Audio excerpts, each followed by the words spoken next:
I call this meeting of the Committee on Housing, Finance, and Policy to order. Let it be noted that we have quorum. Well, welcome today, members. First order of business, let's get into approval of the minutes. Can I have a motion for approval of the minutes?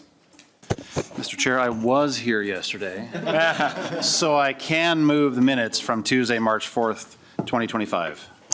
Representative Nash moves the minutes. Is there any discussion? Seeing none, all those in favor signify by saying aye. Aye. Opposed? Minutes are approved.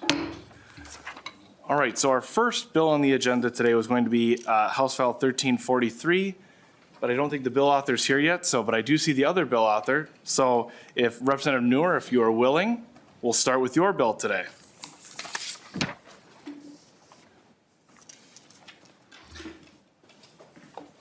I move that House File, I got to make sure I say this right here because they're both very similar numbers. 1334 will be laid over for possible inclusion. Representative Noor, to your bill.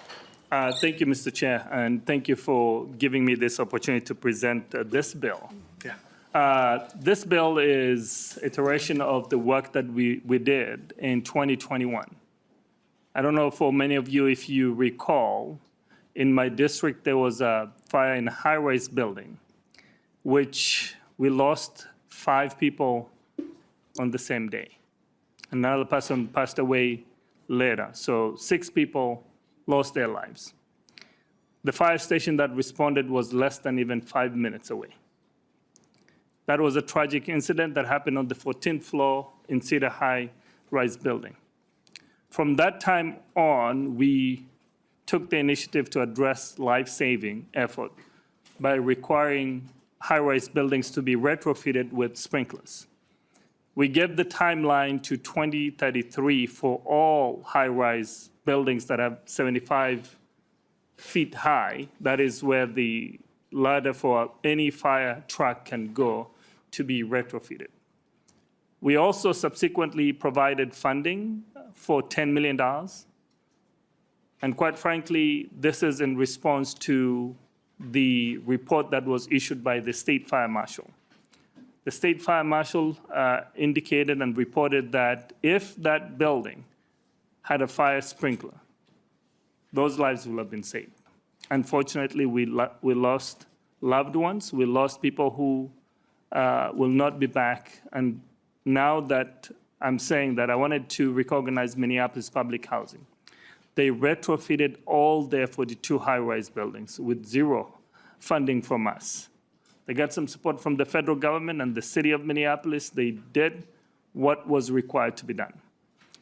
With also the $10 million, we have seen the successful installation or retrofitting of sprinklers in sewer towers, which I encourage members to go see the work that was done with minimum disruption within budget, which was what we appropriated last session. So this bill is requesting another $10 million, but with some few adjustments. The first adjustment is to change how we look at the 75 feet high. What we have found out is some of the buildings, which are 7 stories high, are less than that 75 feet by 2 feet. So we excluded them. So this bill makes that adjustment. The second part is changing the AMI, which is 50% to 60% AMI. So we can catch so many buildings throughout the state, quite frankly, both in Metro and Greater Minnesota. So this is an opportunity for us to continue to provide life-saving resources to affordable housing, high-rise building throughout the state. So I ask for your support. Mr. Chair, I've got several testifiers on this bill, if you'll allow me to bring them up.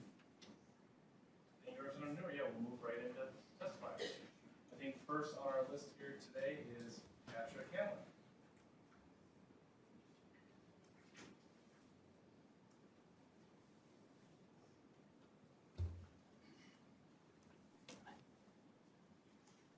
Welcome, committee. Please introduce yourself for the record. All right, thank you. Thank you, Chair, members of the Housing and Finance Policy Committee, and allowing me to testify here today. My name is Patrick Hanlon. I'm the mayor of the city of Hopkins. I'd like to also thank Representative Noor, Chair Igo, and Representative Howard for carrying this important legislation, which expands this necessary grant program to help keep residents of public housing and properties safe. This issue has been on my mind, as my staff at the City of Hopkins can speak to, for the last few years. It really keeps me up at night in terms of the safety of the residents at one of our larger buildings in Hopkins, Dow Towers. In 2024, our community applied for a high-rise sprinkler grant program that was denied. It was denied because the building was deemed just 3 feet too short. Communities like Hopkins and communities around the state of Minnesota deeply care about the safety of our residents. But small housing and redevelopment authorities like ours face incredible challenges trying to save for large sprinkler system investments like in Dow Towers. So Dow Towers is a 76-unit, 7-story building which serves residents at the lowest income levels. 30% AMI or less, $26,000 a year or less. Many of our residents who live in our buildings are elderly, with over 78% of the residents in that building having a disability. We have 10 residents who currently use an electric wheelchair and 2 who are completely bedridden. In a fire, crews would need to locate and physically evacuate these residents, which costs time, which could cost lives. This endangers our firefighters and residents, while our deputy chief is here today. Deputy Chief Wenshaw is here today to speak to more specifically to the challenges that the firefighters face in this building. I want to say that we're deeply concerned about finding funding for fire suppression for this building and for the people in this building, of course. As a small community with a small tax base, finding nearly $2 million it would take to sprinkle this building is a challenge. Additionally, HUD limitations on how HRAs can save and spend money make it impossible for us to save the reserve necessary for this project. This is why programs like the High-Rise Sprinkler Grant Program are so important. They are vital. It allows the HRA to use money that is saved and to be able to sprinkle this building. Buildings like Dow Towers it's one of the tallest buildings in our community at 72 feet tall and cannot qualify for this program the way it's laid out at the current moment. There's a whole range of people in life phases trying to get on their feet in this building and in Hopkins and in many cities around Minnesota. We embrace people from all mixes of incomes and backgrounds. What I like to call real communities with no gates across cities like ours are real communities. And the residents at Dow Towers face financial hardships, and we as a city face financial hardships. And this building is really a regional asset. It's a state asset. We take this property into our community and we own it. And so resources like this are incredibly important for our community to make an investment like this possible and for the safety of the residents at this building. Again, thank you to Chair Igo, Lead Howard for your time today, and thank you so much for bringing this really important legislation forward. Thank you. Thank you, Mayor Hanlon. Thanks. Next on the list will be Mike Wenshaw.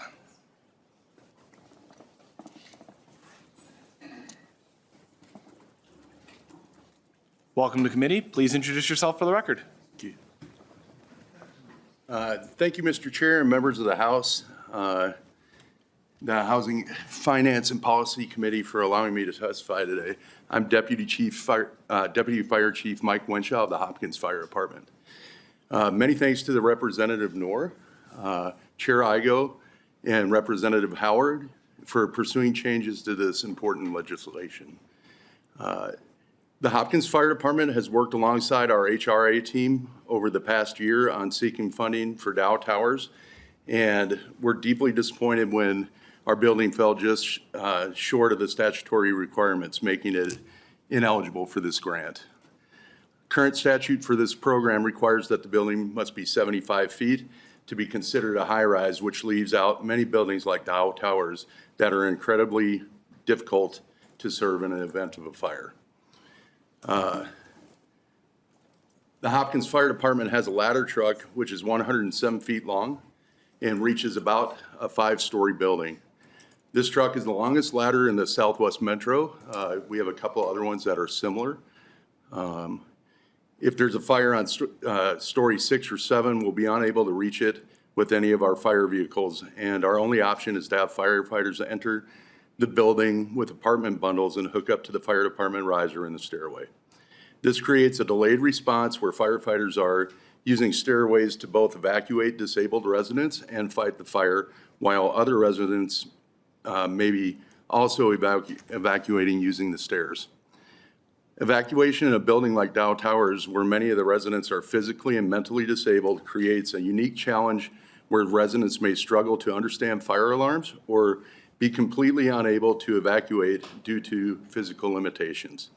This requires firefighters to both physically evacuate residents while suppressing an active fire. Affordable housing like Dow Towers is deeply necessary in our region, and our residents cannot afford to be displaced by the effects of fire damage, nor could we imagine the devastation if we were to completely lose these deeply affordable units to a fire. We know that fire sprinklers are the best first line of defense in fire emergencies, controlling or extinguishing fires before firefighters arrive. They significantly reduce fire damage, saving lives and property. Fire sprinkler systems reduce fire-related deaths by 87% in homes with sprinklers compared to those without. The current code uses square footage rather than height as the determining factor for whether a building must be equipped with a sprinkler system. However, a building's height alone does not always indicate whether residents will be safer or if the fire department will have an advantage in fighting a fire. Changes to this legislation, which would allow our HRA to receive funding, is integral to keeping our residents and our firefighters safe. Again, thank you, Chair Igo, Lead Howard, for your time today. I'm available for questions if you have any at this point. Thank you. Thank you, Deputy Chief Wenshaw. I think we'll follow up with questions at the end of the testimony if we have any. Thank you. Next on the list will be Dan Kitzberger.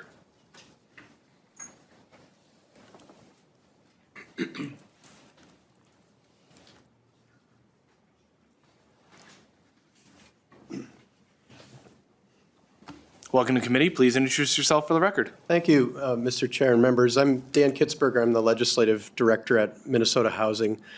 And I just wanted to say thank you to Representative Noor for carrying this bill, and also to our partners for helping sort through the language. I would just say from the agency's perspective, it's pretty rare to have a program that's undersubscribed. And so when we saw the drop-off of the initial attendance of the informational webinar that we do that had a little over 30 interested parties in the program, and then the volume of applications we actually ended up receiving and were able to move forward into scoring. We thought perhaps something was up with the language, and so that's where we had the opportunity to work with folks to get that sorted out. And so I think we're gonna be able to cast a little bit wider net this next time around, and so we're looking forward to that. And I would just note too that the language provisions in this bill will be moving as part of the governor's recommendations for the agency and our policy provisions. And so hopefully increases the chance that this gets across the finish line this year and we can get another RFP out quickly. Thank you, Mr. Kitzberger. Thank you. Next on the list will be Tom Brace.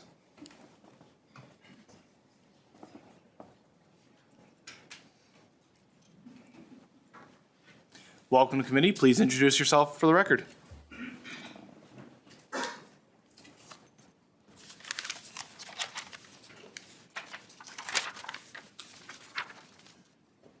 Thank you, Mr. Chair. My name is Tom Brace. I'm the state coordinator of the Minnesota chapter of the National Fire Sprinkler Association. I'm also the longest-serving former Minnesota State Fire Marshal. I'm here in strong support of House File 1334, chief authored by Representative Noor. This bill would dedicate funding and expand the grant criteria to assist residential high-rises install and use sprinklers. The revised criteria is critical to the successful retrofitting of our residential high-rise building in Minnesota.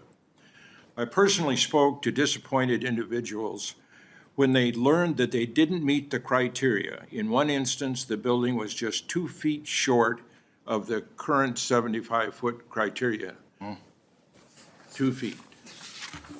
We also recommend using the federal government definition on affordable housing, again increasing eligible buildings, as well as ensuring that potential eligible tax credit properties won't run into issues with the IRS rules about grants.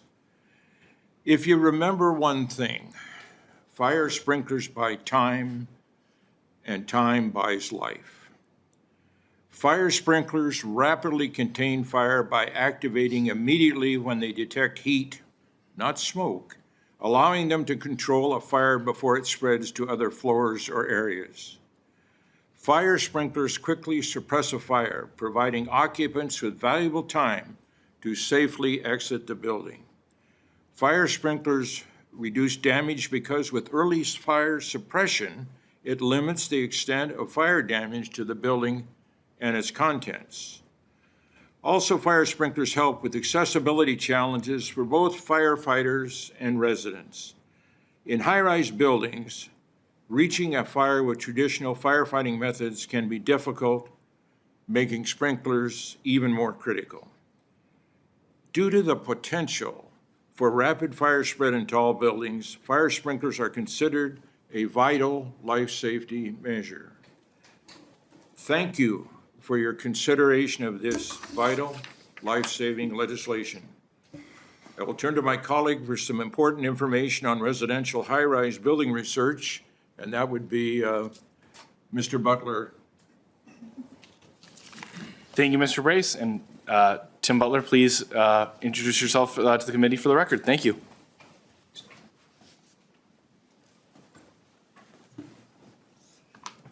Thank you, Mr. Chairman, members of the committee. My name is Tim Butler. I'm the retired fire chief from the city of St. Paul, and I'm a regional manager with the National Fire Sprinkler Association.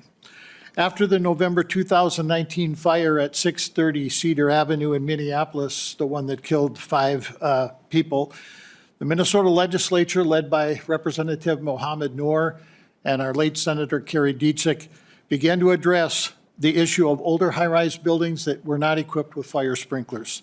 The question arose of how many unsprinkled high-rise buildings do we have in the state of Minnesota? The League of Minnesota Cities, the State Fire Marshal Division, and the National Fire Sprinkler Association began a multi-year project to answer that question. I was one of the principal authors of that statewide survey, and I'm proud to report to you that the state of Minnesota is now one of the few states in the nation with a complete inventory of high-rise buildings. The survey found 624 high-rise buildings in our state. 569 of those are fully sprinkled, and those numbers include Seward Tower West in Minneapolis and Seward Tower East. The Seward Tower East building, the sprinkler installation is nearly complete. Both of those were recipients of the current high-rise sprinkler system grant program. There are 10 unsprinkled residential high-rises in the state. 2 of those are public housing high-rises located in Hopkins and North Mankato. 6 of them would meet the lowered height requirements of House File 1334, 1 in Albert Lea, 4 in Hopkins, and 1 in North Mankato. 25 of the state's high-rise buildings are only partially sprinkled. 3 of those are public housing buildings located in Albert Lea, Hutchinson, and Pipestone. 5 of those would meet the lowered height requirements in House File 1334, 1 each in Richfield, Duluth, St. Paul, Hutchinson, and Stillwater. Mr. Chair and members of the committee, I thank you for the opportunity to speak on behalf of House File 1334. I urge your support of this bill, and I stand ready to answer your questions. Thank you. Thank you, Mr. Butler. Next on the list will be Craig Bistodo. Did I get that right? Really close. Welcome to committee. Please introduce yourself for the record. Thank you, Chairman and committee members. My name is Craig Bistodew. I am a business representative of Sprinkler Fitters Local 417. Thank you for the opportunity to speak in support of House File 1334. In buildings without fire protection, both occupants and first responders face a severe disadvantage when a fire occurs. Fire sprinklers not only save lives, but also protect property.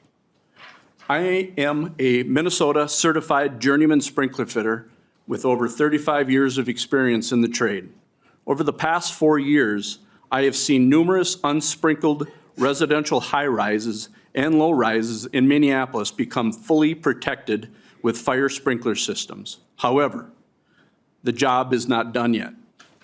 House File 1334 presents an opportunity to prevent future loss of life by ensuring that every residential high-rise in Minnesota is equipped with fire sprinklers. Many such buildings across the state still lack this life-saving technology.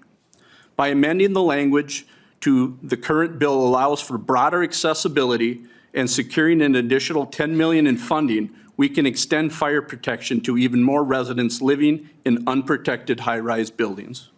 Sprinkler Fitters Local 417 represents 400 skilled professionals who install, maintain, and inspect these critical systems.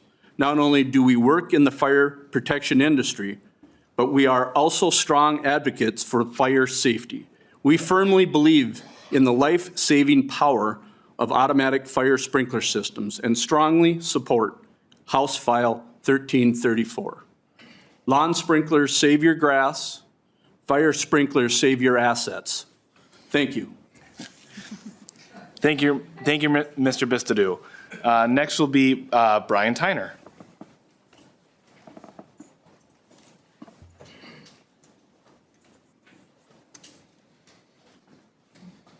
Welcome to committee. Please introduce yourself for the record. Thank you. My name is Brian Tyner, Fire Chief of the Minneapolis Fire Department. Thank you, Mr. Chair and members of the committee for allowing me to speak today. I'm here to testify in support of House File 1334, the High-Rise Sprinkler System Grant Program. I had the honor of testifying when this bill was originally being debated and passed, and I'm thankful for the honor to be able to testify again. Decades of data and even my 30 years of experience in the fire service have proven that fire sprinkler systems save lives. No person, to my knowledge, has ever suffered a fire fatality in a fully sprinklered building that was not intimate with the source of the fire. And this is due to fire sprinklers' ability to control the fire in its smaller stages. And while the MPHA has been able to retrofit all of their residential high-rise buildings, and I'm very proud of that in the city of Minneapolis, there's still a need to provide those same retrofits to other residential high-rises and even those that are just a bit under 75 feet. And so with that, I humbly ask for your support for House File 1334. Thank you. Thank you, Chief Tyner. All right, is there any members from the public that wish to testify? With that, we'll go into member discussion. First on this will be Representative Nash. Thank you, Mr. Chair. Representative Noor, I remember we talked about this when you first brought it, and maybe if you have one testifier that can speak to the cost of doing this retrofit would be handy, because my question is this, as maybe somebody comes to the testifiers table. I see you looking over trying to pick one, but.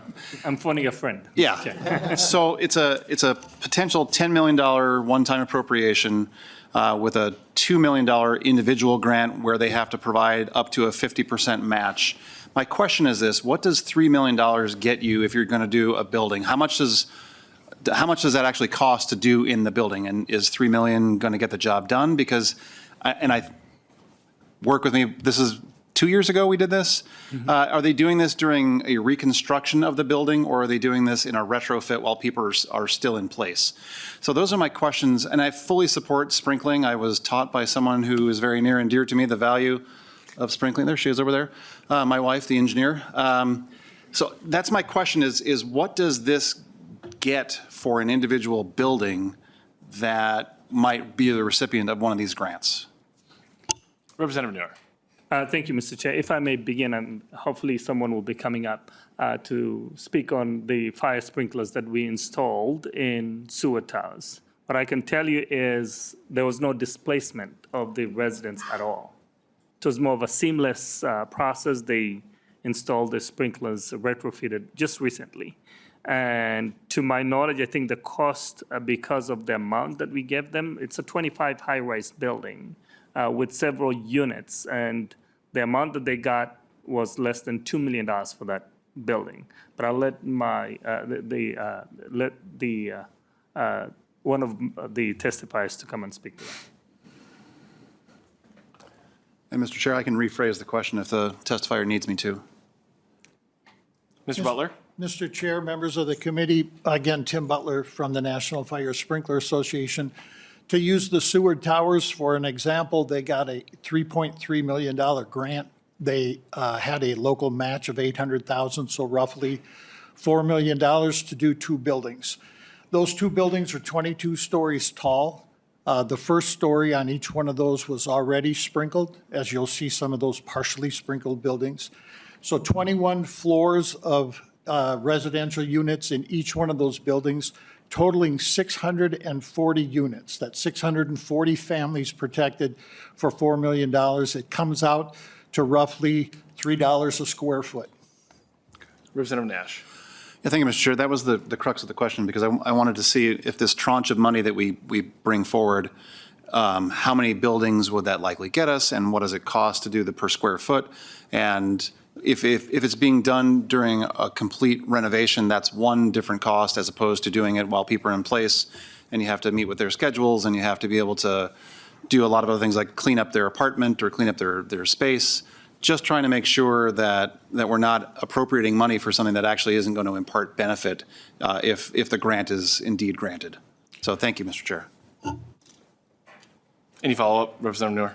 I think, thank you, Mr. Chair. I think Mr. Butler explained it all. And I think there wasn't any cost in terms of movement. They had to schedule the time that the resident was there. They just moved their items on one side, and the installation was just quick, and thanks to the professionals who do this work.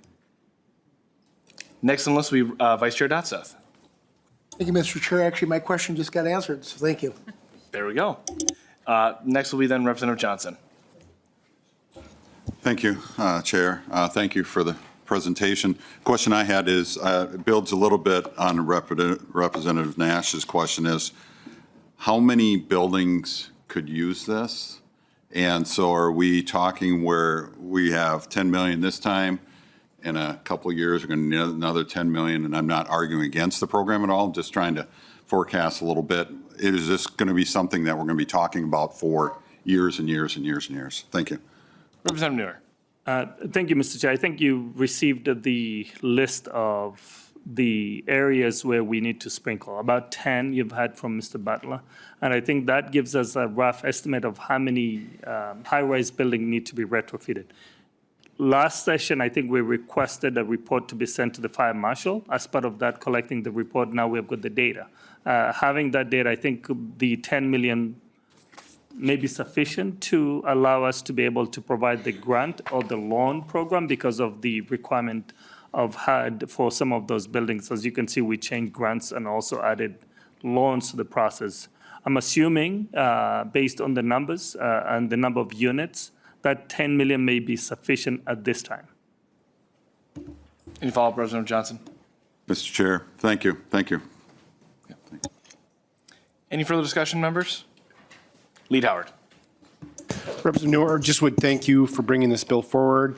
It was one of the, I think, important bills that we passed funding for in our last budget, and it's good to hear the work that's being done before it. And this is a common sense reform to make sure we're meeting the fullest need and the impact of what we passed in our budget in the previous cycle. Thanks. I'll reiterate from my colleague there in Lead Howard, happy to sign on to the bill and support this and reasonable change so we can keep doing good things.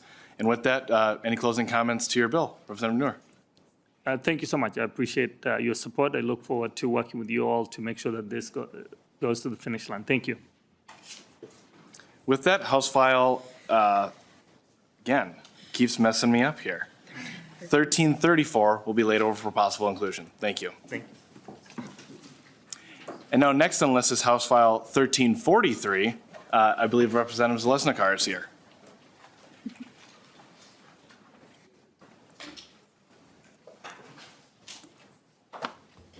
I move that House File 1343 be considered for potential addition and laid over in committee. So with that, Representative Zeleznikar, I believe before we get started, you had a verbal amendment we need to talk about today first before we go to your bill. Is that correct? Yes, Chair Igo, and I will have nonpartisan staff walk us through that amendment. Thank you. Thank you. Mr. Chair and members, the amendment that Representative Zeleznikar and I discussed would be on page 1, line 13, delete and AARP Minnesota and insert or organizations that advocate for seniors. And that would change, the effect of that would be changing the entities that MHFA could partner with in implementing this program. Thank you. Is there any discussion to the author's amendment? All those in favor of adopting the author's amendment signify by saying aye. Opposed? The amendment is adopted. Representative Zeleznikar, to your bill. Thank you, Chair and members. This is a different format. This bill, I am calling it the Minnesota Nice HomeShare Pilot Program for Seniors. And it would be a pilot project to start in 3 counties. And the idea came from a bipartisan conference that I went to in Women in Government with senators and House legislators that were looking at best practices across the country. There are 32 out of 50 states that do this model. And it seemed really innovative and something that we should be talking about in Minnesota and have a conversation about, because we have a very aging population and our goal is to have them age at home. And we know that we have 40% increase in mental health. We have seniors that have income gap limitations. They are on a fixed income with Social Security. They have increased medical needs, increased property tax needs, food needs, and loneliness and isolation are also a big factor. So what this does is it appropriates money for a pilot program in 3 counties. I picked St. Louis County is the largest county in the state, and Lake County is a county in greater Minnesota, and also Washington County is a suburb. And it represents 2 of the members that attended this Women in Government to try a pilot project. It's being carried in the Senate by Senator Housley, and this allows people to partner together. There's many variables that can happen, but we have Arrowhead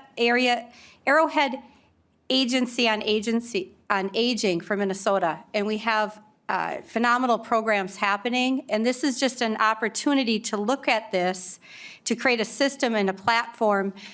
Many of you saw the Golden Girls years ago and thought, wow, that's kind of fun. They're really having a good time together.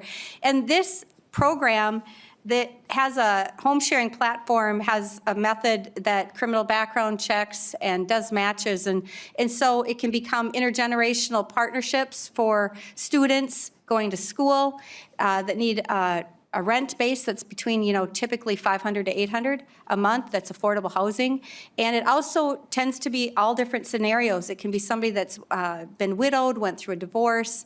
The senior gets to pick the type of scenario they're looking for. Sometimes they look for they give a lower rent because the person's going to shovel their driveway or their sidewalk on a day like today, or maybe they want to mow the lawn, they love outdoor time, and so they work out partnerships. So members, that is House File 1343, trying to find innovative solutions for a big deal called housing. Thank you, Representative Zeleznikar. I think we'll go right into testimony then. So I believe the first on the list will be Rebecca Sash, and they are remote. Go ahead with your testimony. Please introduce yourself for the record. Thank you, Chair and members of the committee. My name is Rebecca Sash. I'm the director of the Arrowhead Area Agency on Aging, which is the division of the Arrowhead Regional Development Commission. We serve the 7 counties in northeastern Minnesota. In partnership with public and private organizations, we help older adults age successfully by building community capacity, maximizing service effectiveness, and linking people with information. I'm here to speak today on issues that older adults face in regards to housing in Minnesota, and also provide some information on home sharing programs such as the one proposed in this bill.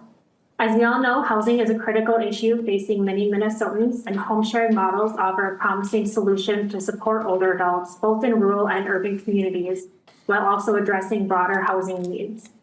Greater Minnesota is facing a housing crisis, particularly in rural counties like Lake and St. Louis County, where demand for affordable homes far exceeds the supply. Older adults, many of whom want to age in place, are increasingly unable to.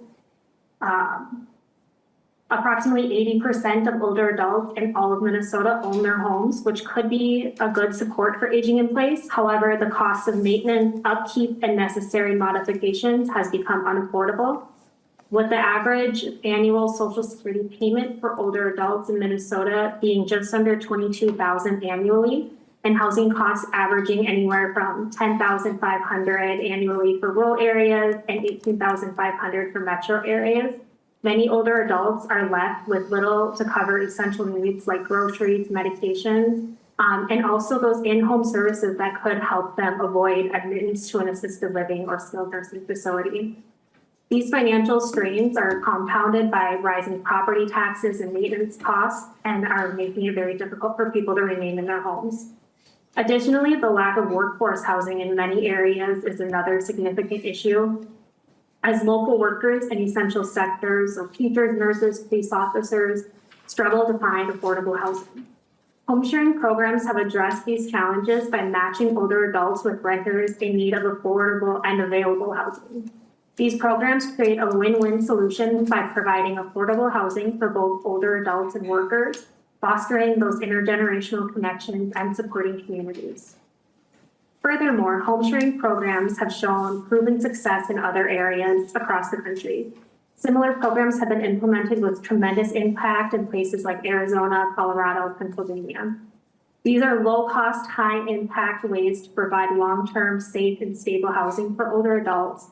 Not only does this help to address housing shortages, but it also combats social isolation, an issue that we all know many older adults face. In a recent analysis of these types of home sharing programs, the majority of home providers aged 55 and older expressed an increased sense of well-being resulting from companionship, reduced loneliness, and a better quality of life.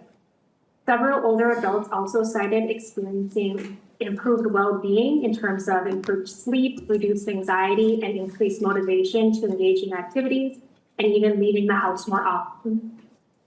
Home sharing can reduce feelings of loneliness, fostering relationships, and ensure seniors have the support they need to stay in their homes longer. Furthermore, the majority of home providers spoke in the value of receiving help with tasks of daily living, such as cleaning, cooking, shopping, gardening, as well as with housekeeping activities, for which some providers express functional limitations, such as mobility issues for things like carrying in grocery bags. I wanted to end by sharing a personal story from one of our senior linkage line resource coordinators. Resource coordinators are human service professionals who help older adults remain in their homes or return to their home after a stay at a nursing home or hospital. Resource coordinators provide in-depth support, connect people with services in their community, and follow up for long-term success. So this story is about Jimmy. Jimmy lives with his grandfather in the home that his grandfather grew up in.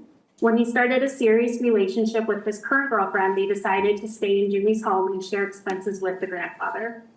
They have been able to save money to finance their dream home in the future while maintaining a good relationship with the grandfather and helping him remain in his home and assist with anything he might need. His wife had recently passed, and there was concern about him being left alone and what his options were for housing. He was able to stay put, save his retirement money, yet still help with household expenses, and in return, he has family that are with him to support him socially and financially. The home is a gathering place for the whole family as well, and extended family come to visit and help each other as needed. This is an example of an intergenerational family, but we believe that with the right program, we can foster these same kind of relationships, mutually beneficial relationships for people in need. So in conclusion, home sharing programs address the immediate need for affordable housing in many areas and have shown to be a sustainable model for the future.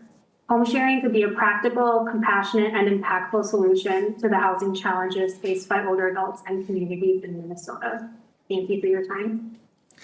Thank you, Ms. Sash. Next on the list will be Christy Kane, who I believe is also virtual.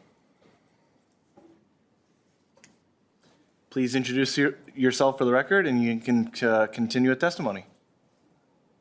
Good afternoon, Chair Igo and members of the committee. My name is Christy Kane. I'm the Executive Director for the Arrowhead Regional Development Commission, ARDC. We serve the 7 counties in northwest Minnesota, and we're officed in Duluth. I'm joining you today from Grand Rapids, Minnesota. I'm here to speak in support of the Minnesota Nice HomeShare pilot program as outlined in the proposed bill, House File 1343. And I'm going to apologize upfront as my testimony has a good amount of numbers in it. So please bear with me. In Minnesota in 2024, the average Social Security benefit, as Rebecca noted, was just under $2,000 per month, $1,808 to be exact. Those numbers are substantially lower in Northeast Minnesota, specifically for women.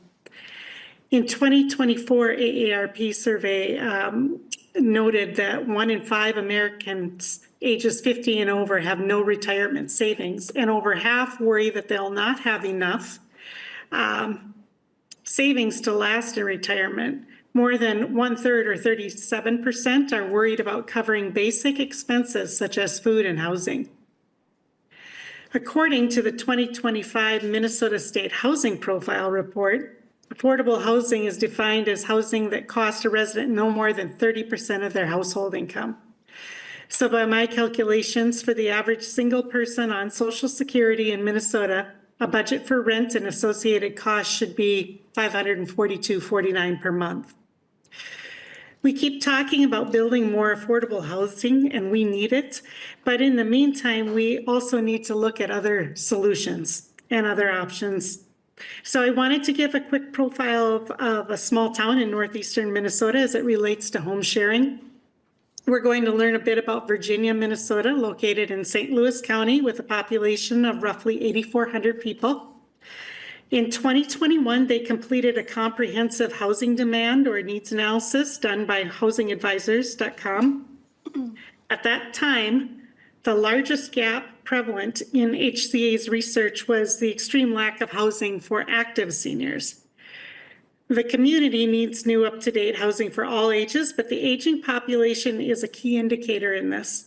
In Virginia, 22% of the population are seniors, so about 1,848 people.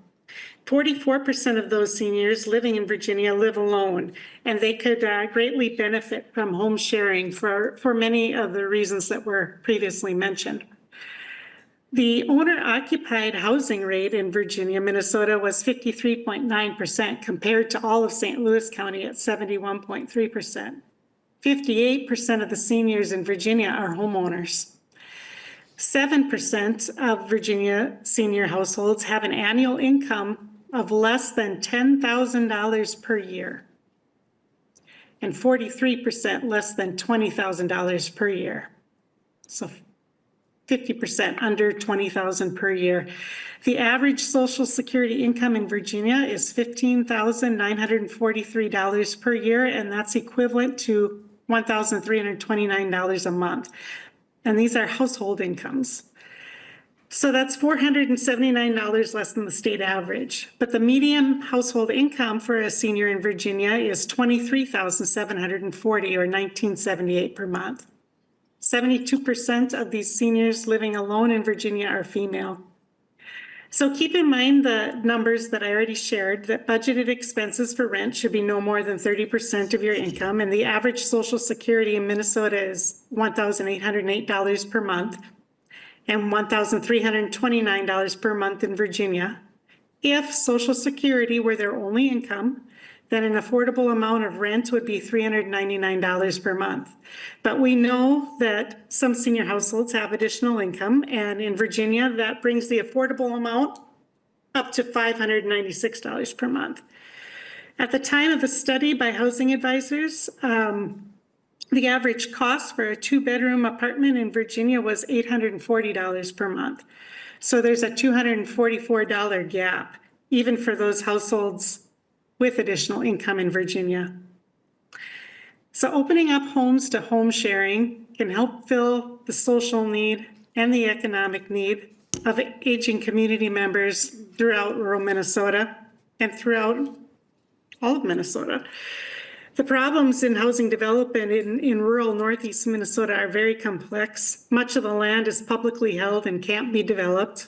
Much of the land is tied up in brownfields. There are very few incentives for developers to build in northeast Minnesota.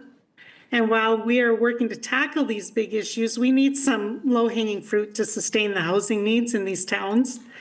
These are towns that offer aging community members a safe and affordable place to live in the community of their choice. Home sharing offers the additional benefits of socialization, maintenance sharing, and stronger response networks if there should be an emergency. Housing is a critical issue facing many Minnesotans, and there's more than one solution needed. This bill offers a promising solution to support some older adults in both rural and urban communities while exploring other critical housing issues. So I hope you'll give this pilot some consideration, and thank you for listening to my testimony today. Thank you for Representative Zeleznikar for introducing this, and please feel free to reach out to me regarding information relevant to Northeast Minnesota. Thank you. Thank you, Ms. Kane. Is there anyone from the public that wishes to testify?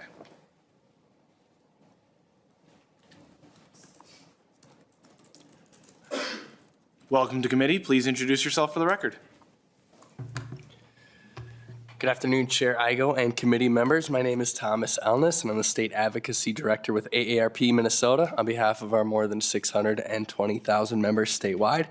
Thank you for the opportunity to testify today, and thank you to Representative Zeleznikar for her leadership in this space, offering the amendment, and your leadership on housing impacting older Minnesotans, Chair Igo, too.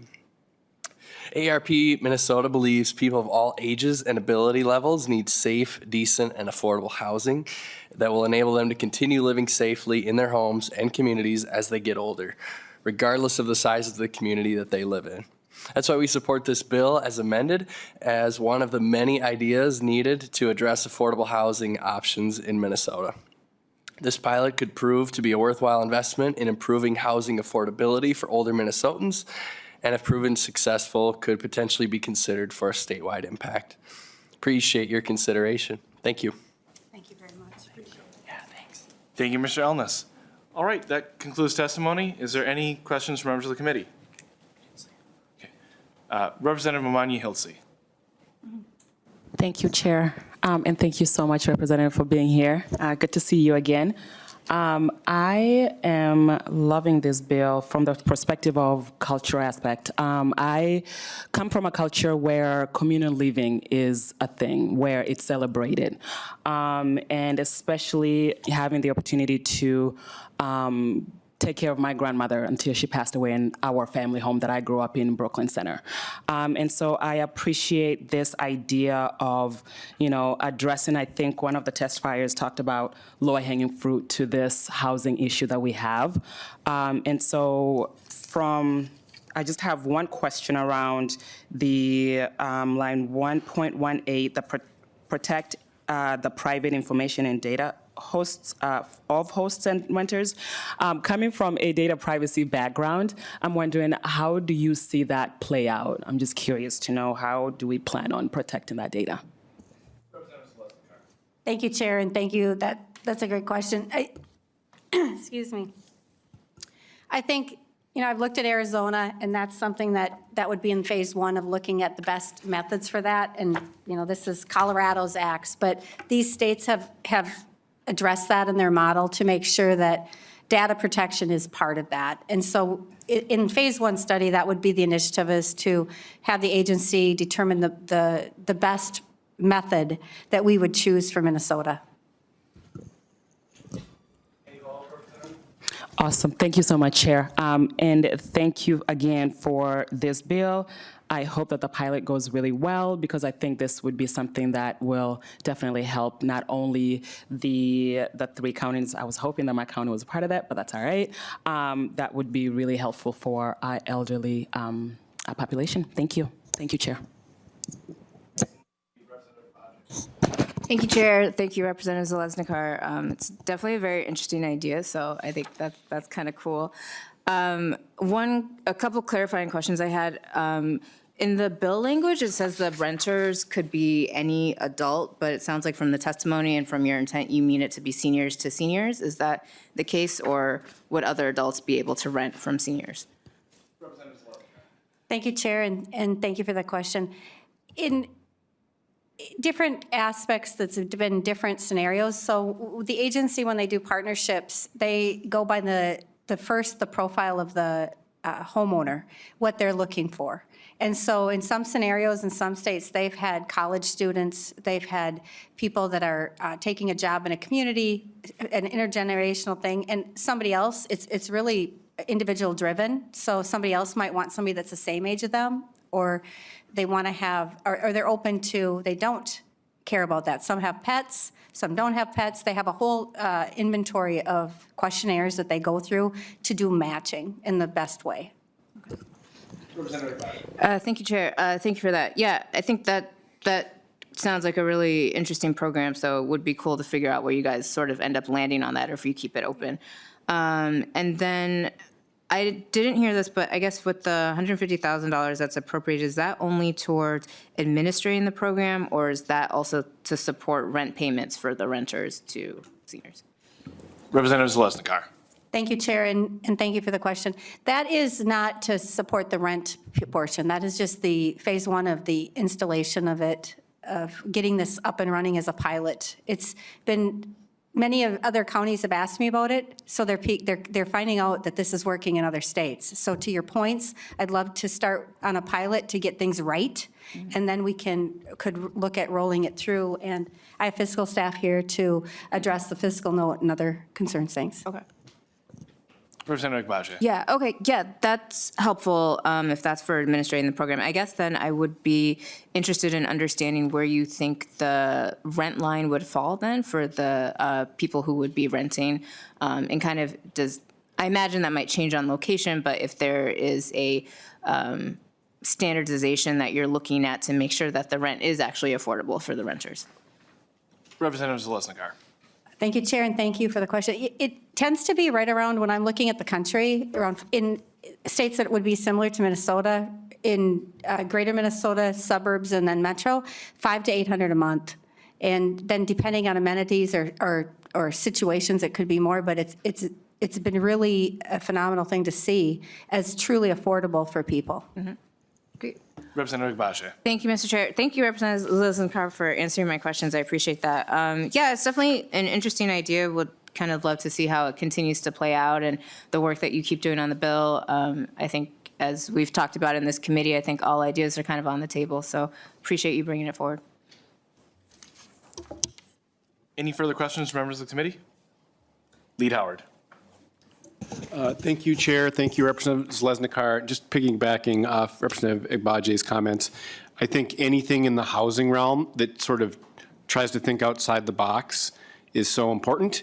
And so I just appreciate that you're doing that with this bill, and it's exactly what we need to be doing, because the status quo isn't getting the job done. So I just appreciate you bringing the bill forward. All right, seeing no further discussion, I'll just make closing comments as well. Thank you, Representative Zeleznikar, for bringing this bill forward. Again, thinking outside the box, but also, I mean, bringing something forward that has a fiscal note of $150,000. I mean, props with everything going on. They were able to do that, and with your testifiers today, find a way you could do a lot of good with very little money. So just hats off to you for that. Looking forward to see what this bill can do. And to you, Representative Zeleznikar, for your closing comments. Thank you, Chair and members. I'm just excited. Thank you for the opportunity to present the bill. We need some solutions. Minnesotans we have a tremendously aging population that is concerning, and we need to create intergenerational programming. I agree, creating community in our homes is important, and many people have family that live all over the United States, including me. So having opportunities that create family for people that may look different than it did 100 years ago or 50 years ago, but I think this is a start, so thank you. Thank you, Representative Zeleznikar. With that, House File 1343 will be laid over for possible inclusion.